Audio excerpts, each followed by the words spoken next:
I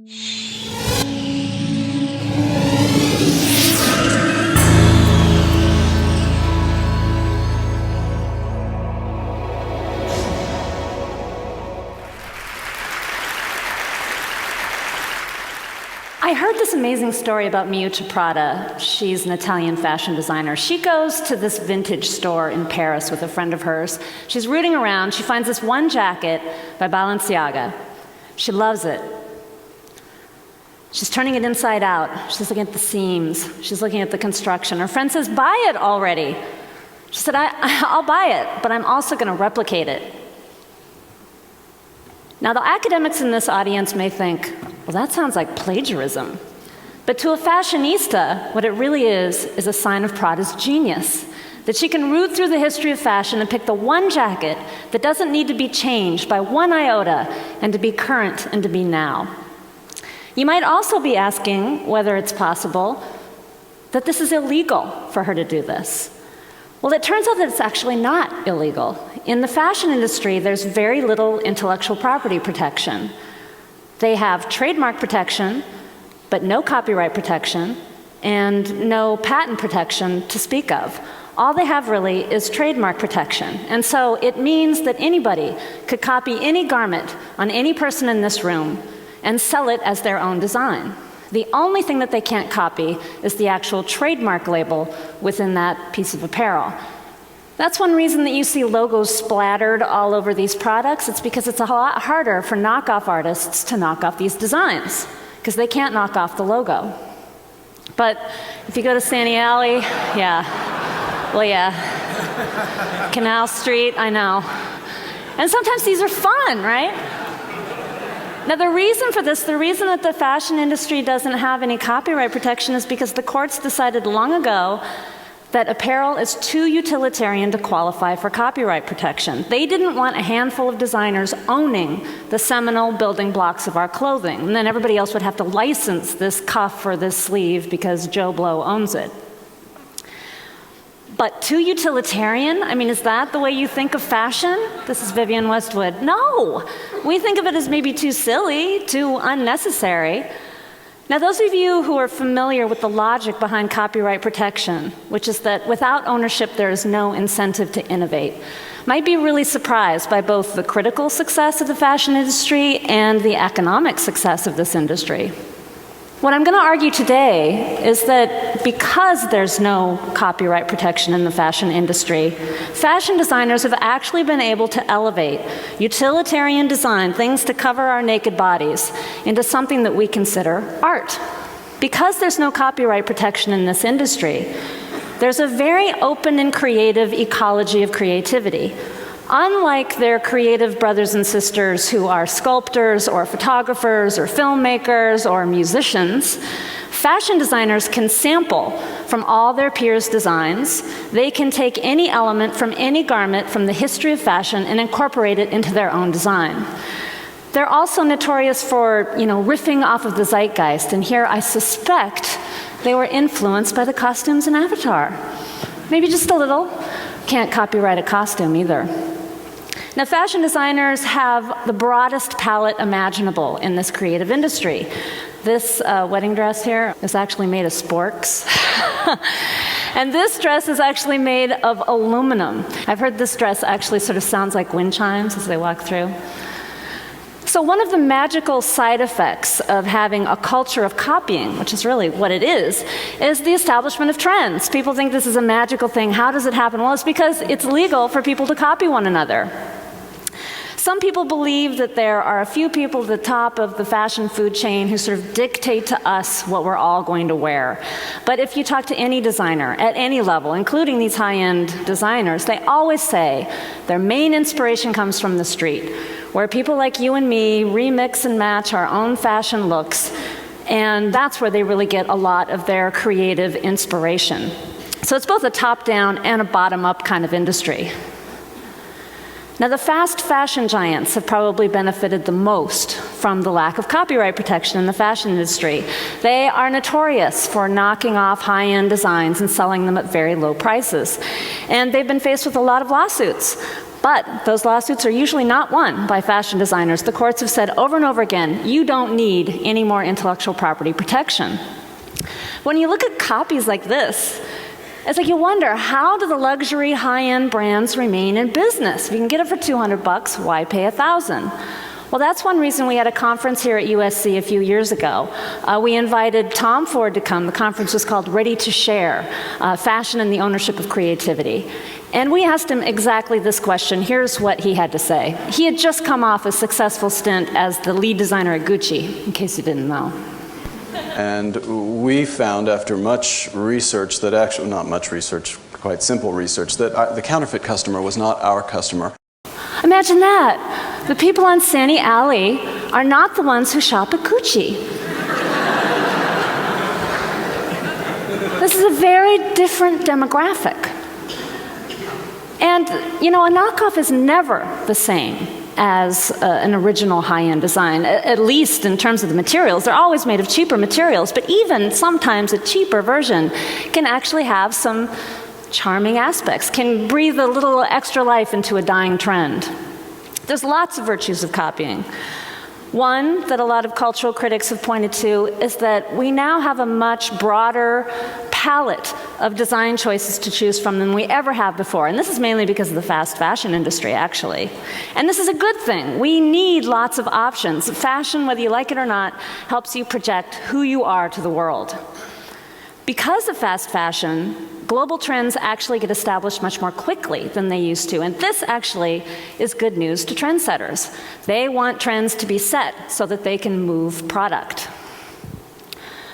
For fashionistas, they want to stay ahead of the curve. They don't want to be wearing what everybody else is wearing. And so they want to move on to the next trend as soon as possible.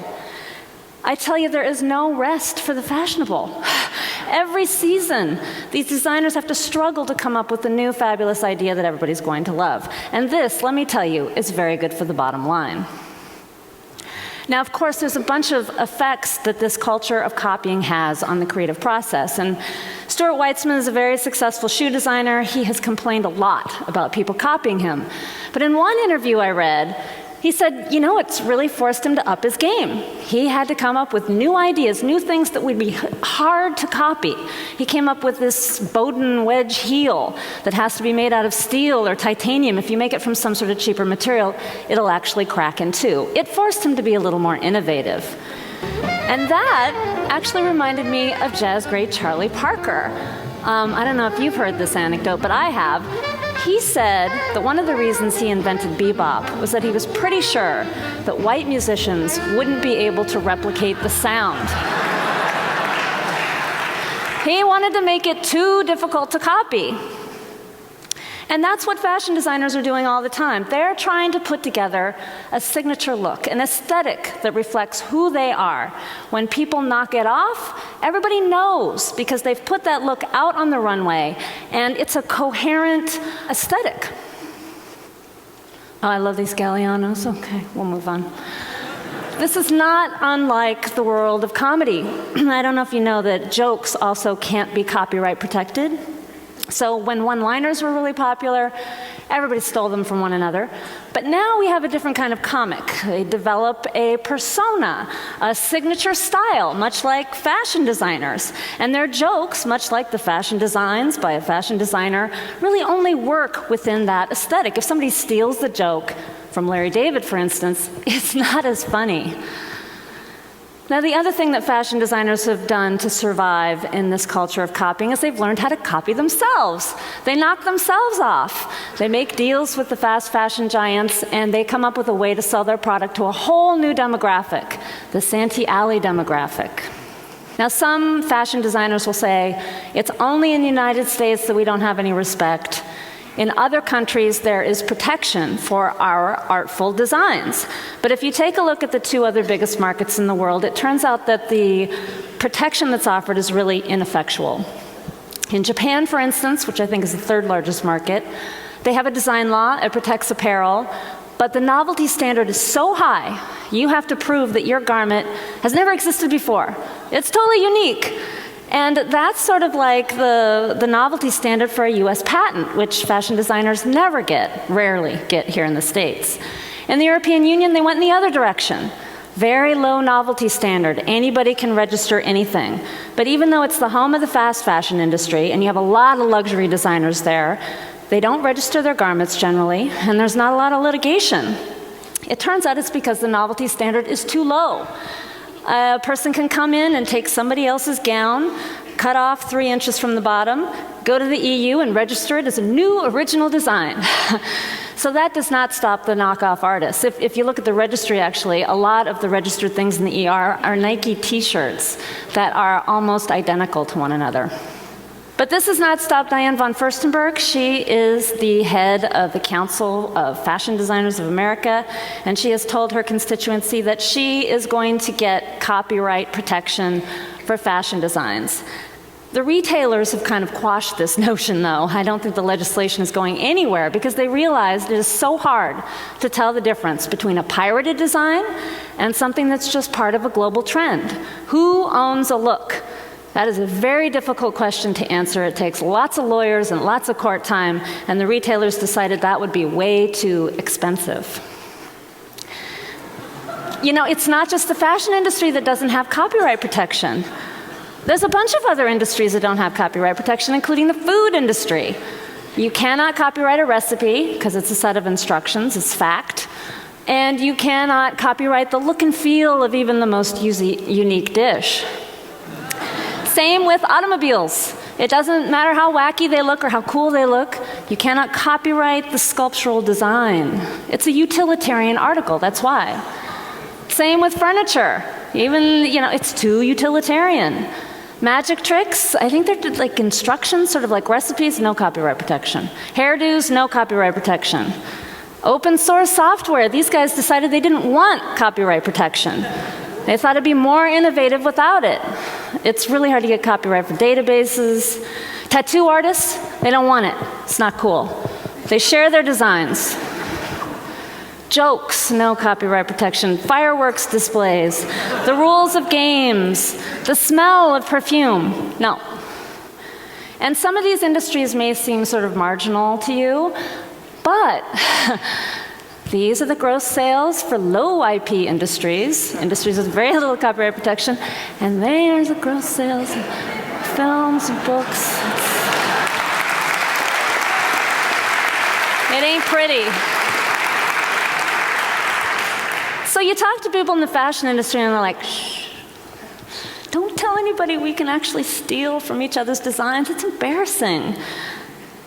But you know what? It's revolutionary. And it's a model that a lot of other industries, like the ones we just saw with the really small bars, they might have to think about this, because right now those industries with a lot of copyright protection are operating in an atmosphere where it's as if they don't have any protection, and they don't know what to do. When I found out that there were a whole bunch of industries that didn't have copyright protection, I thought, what exactly is the underlying logic? I want a picture. And the lawyers do not provide a picture, so I made one. These are the two main sort of binary oppositions within the logic of copyright law. It is more complex than this, but this will do. First, is something an artistic object? Then it deserves protection. Is it a utilitarian object? Then no, it does not deserve protection. This is a difficult, unstable binary. The other one is it an idea? Is it something that needs to freely circulate in a free society? No protection. Or is it a physically fixed expression of an idea, something that somebody made, and they deserve to own it for a while and make money from it? The problem is that digital technology has completely subverted the logic of this physically fixed expression versus idea concept. Nowadays, we don't really recognize a book as something that sits on our shelf, or music as something that is a physical object that we can hold. It's a digital file. It is barely tethered to any sort of physical reality in our minds. And these things, because we can copy and transmit them so easily, actually circulate within our culture a lot more like ideas than like physically instantiated objects. Now, the conceptual issues are truly profound when you talk about creativity and ownership And let me tell you, we don't want to leave this just to lawyers to figure out. They're smart. I'm with one. He's my boyfriend. He's okay. He's smart. He's smart. But you want an interdisciplinary team of people hashing this out, trying to figure out what is the kind of ownership model in a digital world that's going to lead to the most innovation. And my suggestion is that fashion might be a really good place to start, looking for a model for creative industries in the future. If you want more information about this research project, please visit our website. It's readytoshare.org. And I really want to thank Veronica Hodicke for making this very fashionable presentation. Thank you so much.